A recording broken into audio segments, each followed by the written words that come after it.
أهلا وسهلا مرحبا رمضان، أهلا وسهلا مرحبا رمضان۔ اللہ الرحمن الرحیم۔ بعض لوگ یہ کہتے ہیں کہ سحری کا وقت جو ہے آذان فجر ہو رہی ہو تو اس وقت بھی ہم کھانا کھا سکتے ہیں کہ آذان فجر ختم ہوگی تو سحری کا وقت ختم ہوگا۔ تو دیکھیں شریعت مطہرہ کی طرف سے جو سحری کا وقت بتایا گیا ہے وہ صبح صادق یعنی فجر کے ٹائم شروع ہونے سے پہلے تک ہے۔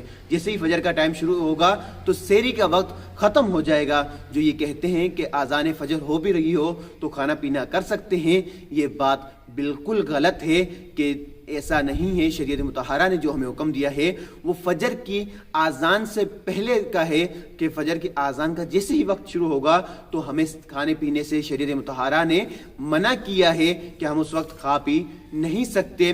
اور حضرت بلال رضی اللہ تعالیٰ عنہ کے متعلق حضور علیہ الصلوۃ والسلام نے ارشاد فرمایا کہ تمہیں بلال کی آذان دھوکے میں نہ ڈال دے، یعنی بلال آذان دے تو یہ لازم نہیں کہ تم اس وقت تک کھاؤ بلکہ اس سے پہلے ہی سحری کا وقت ختم ہو جاتا ہے۔ اور قرآن پاک میں بھی یہی ہے کہ تمہیں جو ہے نا اس وقت تک کھانے کا حکم ہے کہ جب سیاہ ڈورے سے سفید ڈورا روشن ہو جائے اور پھر روزے کو رات تک مکمل کرو۔ تو اس سے پتہ چلا کہ روزے کا تعلق وقت کے ساتھ ہے، آذان فجر کے ساتھ روزے کا کوئی تعلق نہیں۔ آذان فجر اس وقت دی جاتی ہے جب روزے کا وقت ختم ہو جاتا ہے۔ اللہ تعالیٰ مجھے اور آپ کو علم نافع عطا فرمائے، آمین بجاہ نبی الامین صلی اللہ علیہ وسلم۔